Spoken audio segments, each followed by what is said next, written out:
That was wonderful. That was good. Well, I'm happy to be here today. What a wonderful day this is. Sunday, it's March, just another day, but every day is the best day if you look at it that way. I'm going to talk about getting inside. How do we find our way in? And I wanted it to be a bit cryptic because I thought it would be more interesting than just say blah, blah, blah. So it's about finding your way into yourself, into your mind, into your consciousness. One of the things I found with my sense doors is they always point out.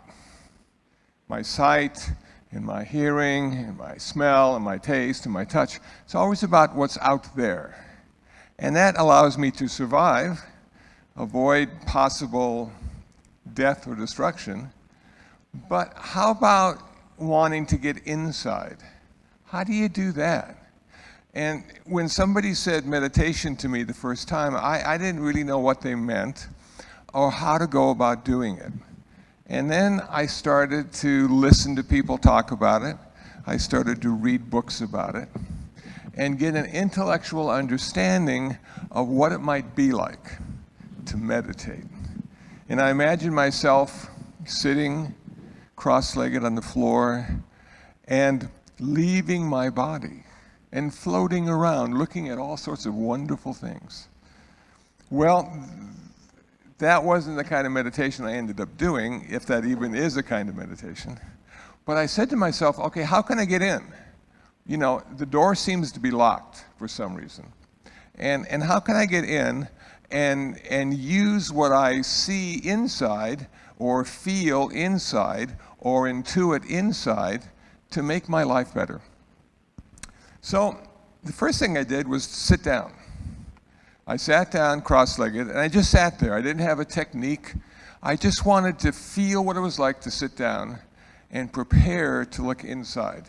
In the same way you might go to a movie theater and find your seat and sort of relax into it and get ready for the movie to start.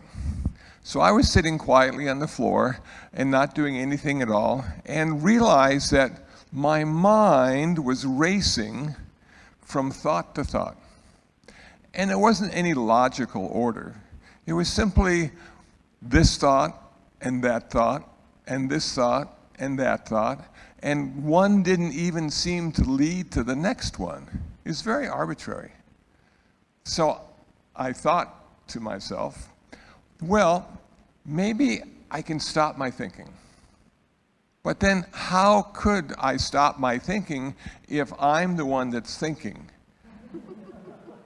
You know, it's like the eye looking at itself, and the ear hearing itself, and the nose smelling itself. You know, there's a function that self has, and one of the main functions of self is to think. And just because you go to sleep at night doesn't mean you stop thinking. And I have found about 3:30 in the morning, whoa, it's a burst of energy. Thought after thought. And then you try to get back to sleep, and you have more thoughts about getting back to sleep. And finally, you just sort of fall unconscious for a couple hours, and the sun comes up, and you start your day, and you continue to think, but at a different level, in a different way. So, Buddhism has basically two forms of meditation. We have tranquility meditation, which according to me leads to compassion. And we have insight meditation, which according to me leads to wisdom. So I've got to qualify it as according to me, because everybody who talks about this has a different take on it, a different perspective. So my perspective is, I'm going to start with compassion. How do I raise my compassion to accept and embrace all the stuff in the world that is really difficult to embrace? Really difficult sometimes to be kind, because you know it could be different, and you know it should be different, but it's not. It's just the way it is. And you watch the news, and you listen to people talk, and you go on Facebook, and you go, my, what's wrong with the world? Well, actually, the world has always been this way. And it could have been worse, 1,000 or 2,000 years ago. You didn't have that much to think about, but you sure had a lot of stuff to do just to survive. And so here we are in the 21st century, and sitting on the floor and taking our position, getting comfortable. We're getting ready to go inside. So there are 40 different techniques in tranquility meditation to allow you to go to a place of extreme concentration. And that's what I started with, extreme concentration. I used breath counting as a technique to go and follow the breath, because to be honest with you, watching your breath or feeling your breath for a half hour is probably one of the most boring things you're ever going to do. So I added a little fun. I counted. Well, counting 1 to 10 and 10 to 1 for a half hour isn't very exciting either. But the exciting part is to watch how your mind keeps rejecting the counting. It gets bored. It doesn't want to do it anymore. It wants to start multiplying and subtracting just because it's more exciting. And you say, no, we're just going to count the sensation of breath, 1 to 10, 10 to 1, and you sit and you count and you count, and all of a sudden, there's a little change of consciousness where you start to feel a little different about the breath and about your counting and even about yourself. And now what happens is the past thoughts that we've had our whole life start to fall away and not be important and not even be accessible. And all the future thoughts about what's going to happen and how it's going to happen starts to slow down and starts to fall away, and we abandon them. And we abandon the past and we abandon the future so we can be here now, according to Ram Dass. Cool. So what's it feel like to be here now? Well, we have sensation, and we have thinking, and that's pretty much it. Sometimes there's a couple concepts connected with that.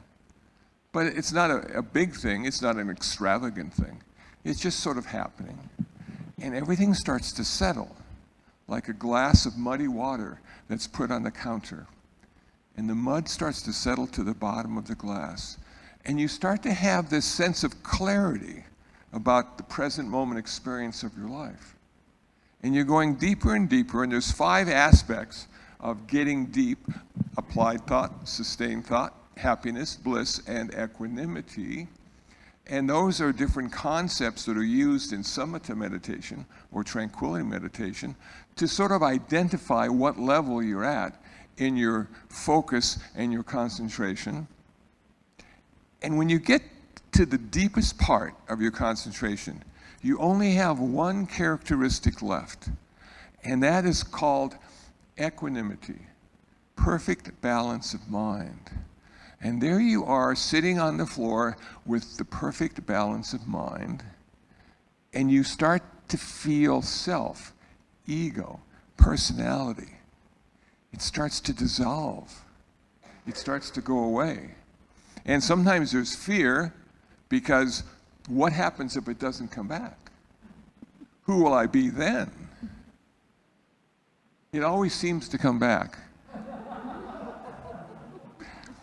But sometimes just a little lighter, a little more transparent, a little less you, and a little more them. Wow, okay. So now we're getting to this place where compassion becomes accessible to you, and kindness becomes accessible to you, because you realize that you don't exist in the way you always thought you did. There's no personal event that you could call you. It's very much a process, and it's interconnected, and it's interdependent with all things all the time. And what you start to see is that they are you and you are them, And now, if that person is in a situation that causes them to suffer and feel uncomfortable, there's a part of you now that suffers and feels uncomfortable because you're not separate any longer. You spent years in school being separate, having all these concepts and ideas. You spent years in a profession, perhaps, where you were separate and identified as something in particular. You know, you were the principal, you were the teacher, you were the student, you were the CEO, you were the president. You needed to be somebody, and in order to be somebody, you needed to be separate, and you needed to identify with that. And now all that identification has fallen away. And there you sit, connected, at home with the universe. And this compassionate heart arises and gets stronger and stronger. Okay, that's one wing of the Buddhist bird. The second wing is insight into the true nature of reality. Unfortunately, when you go to that place and experience the true nature of reality, you will never be the same again. But don't let that scare you, because we're never the same again anyway, moment to moment. We think we are. We have a sense of self that travels throughout the whole day, throughout the week, throughout the month. But that sense of self denies the fact that everything is in a constant state of flux and change. That yesterday we had a good hair day, and today we didn't, but we still had hair, and then we don't. And you go, wow, is that me? Yes, that's you in all your many manifestations. But the wisdom you're trying to seek in understanding the true nature of the world is all things change all the time. All things are ultimately unsatisfactory, and I don't exist the way I think I do. Now, if you can wrap your mind around that, what you start to see is that because you're locked into a person or personality, because you're locked into an idea of how you're supposed to be or how you could be, you are limited. You will never be free.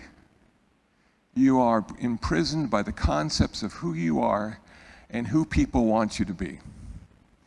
And I run across that all the time, and maybe Reverend Bonnie does too, when you are part of the clergy and people expect you to be a certain way, and they expect you to speak in a skillful, wholesome way. And sometimes you just want to sort of get down to brass tacks and tell the world what you really think about it.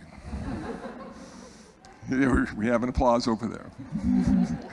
So there you go. So that would ruin everybody's idea of how you're supposed to be. So you have to be really careful all the time when you're supposed to be somebody. But when you start to get free, when you start to see that you are always in a constant state of flux, and what that means is you always have the potential of being something else every moment of your life. You're not stuck. You're never going to be the same very long. And how nice is that? And I know there are moments when we want to be the same because it just seems wonderful, and you seem so smart and rested, and you took your vitamins, and just everything is falling into place. Enjoy it, because it's not going to be there very long. And when things aren't as good as it's supposed to be, and you have a little more suffering and discomfort than you wish you had, well, take an ibuprofen. Actually, that's not going to last very long either. You will only have discomfort for a certain amount of time. And then there's only two ways it's going to go. The first way it's going to go is it's going to get better. The second way it's going to go is you will die. So most of us get better. That's a positive thought to have. Now, this idea of everything being ultimately unsatisfactory It is. Believe me. I've studied it. I've seen it. I've lived it. Even the good stuff changes. Everything has an expiration date. It does. I had that insight just a few months ago, that everything has an expiration date. And no matter how good it is, or how bad it is, it too will go away. So, can we deal with the suffering? Can we understand that it's just the natural order of things, that the whole world is there and we are suffering because we see the suffering. We have been taught to suffer. It is a concept. Suffering does not exist in the real world. Suffering exists in the way you experience the real world. And if you want to end the suffering, you have to change the way you experience the world. And meditation is a wonderful vehicle to do that. And then we have, I'm not who I think I am. I don't even exist the way I think I do, and yet when I wake up in the morning, it's me. And I look in the mirror and it's me. You know, and I get in my car and it's me, and no matter where I go, there I am. And I'm going, wow, okay, how do I lighten that burden of being me? Because it can be a burden. It's hard. After 71 years of existence, I carry a lot of me around all the time. Baggage, it's there. And the older I get, the more I think about the baggage that I can't let go of.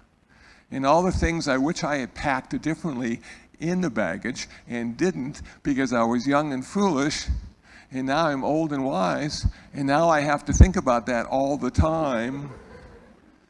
Oh man. So if I can just look at myself in a different way and say, you know what, at every moment in my life I did the best I could. And ultimately, there was nobody there anyway. It was just a set of circumstances and the idea of me, mine, and I in a certain situation. And that's what happened. And the value of good or bad, skillful or unskillful, is arbitrary. You know, in the 70s, things were a lot different than they are now. And a lot of things were good and skillful in the 70s, which are frowned upon now. And you go, whoa, okay. So everything changes. Ultimately, everything becomes unsatisfactory. And look what I did, and look, there was nobody doing it, and I still think that I did it. And it hurts so much. And then you have this really weird thing come up when you find your spiritual path, when you find your calling. And it's called destination addiction. And you know what that is? That's when you're more concerned about where you're going than where you are. And if that's the case, you're never going to be happy right now. Because your happiness is always the next job, the next car, the next person, the next apartment. But it's not now. And you're going to be unhappy for the rest of your life if you suffer from that. So how do you get rid of the destination? Well, you get rid of the destination because the most important thing is the journey. It's what you're doing now to get there. It's not there because what you have in your mind when you finally get there will not be the thing.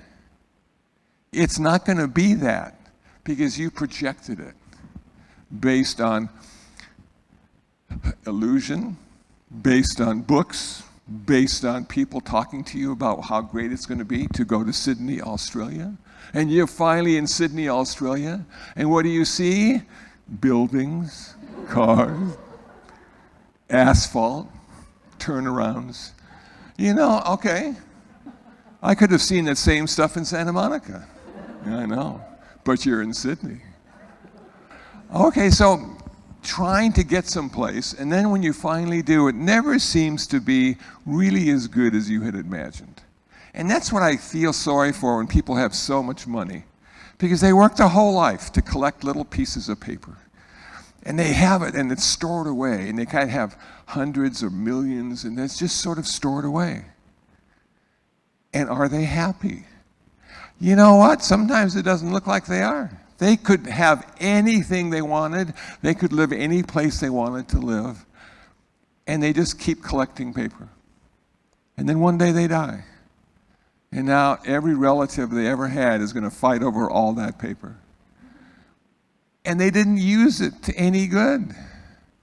So I want enough money to the end of my life, but I don't want to just have so much money that I worked my whole life to have money. I wanted to have an experience. I wanted to have an idea of what it meant to be free. And unfortunately, money doesn't make you free. So we have this compassion, and now we have this wisdom, and we put those both together, and now we have the two wings of Buddhism, which allows us to be in the world in a much different way. And you're probably going to lose some friends along the way, and you're probably going to confuse some family members as well, because they're going to be thinking, what's wrong with this guy or gal? Why don't they see it the way I do? Why aren't they anything? Why do they insist on being nothing? You know, and ultimately, nothing is probably the most truth you're ever going to experience. When you come to that place in your life and you say honestly to yourself, I don't know. Everything then becomes a possibility. Everything. Don't know. In Zen, don't know mind is the ideal. So why do you do it? Don't know. Why do you meditate? Don't know. But it doesn't mean you stop meditating. You just don't know why you're doing it. And everything is fine because the inner transformation is occurring, whether you know it or not. And when that inner transformation occurs, you only have one more thing you need to do. And that's practice the precepts, the 5 precepts, the 10 precepts, or the 227 precepts of a Theravada monk. And the 5, 10, and 227 precepts are focused on what you say and what you do, because you've already worked on what you think and what you don't think and what you know and what you don't know. And now you're living like a Buddha without being a Buddha. You know, it's really hard to be a Buddha. It takes many hundreds and thousands of lifetimes to finally achieve Buddhahood. But it only takes us a short while to be a little better than we used to be, a little more skillful and compassionate than we used to be, a little wiser in what we think, say, and do than we used to be. It's available to all of us right now, as long as we don't know. We don't need the destination. There's no place to go. There's nobody to be. There's nothing to do. That's the weird part about enlightenment. You don't go any place to find enlightenment. You simply realize you're already there. Like if I wanted to be in Ventura today, I'd say, wow, I wish I was in Ventura. And then I look around and I go, hey, I am. How cool is that? And that's like enlightenment. You know, I really want to be enlightened. I have that destination addiction. I can hardly wait because I know once I'm enlightened, everything will be just the way it's supposed to be. And we're already there. We made it, all of us. All we need to do today is to wake up to the fact that we're there. And all this meditation and all those precepts are designed to point us in that direction. Point us into the direction of we're already there.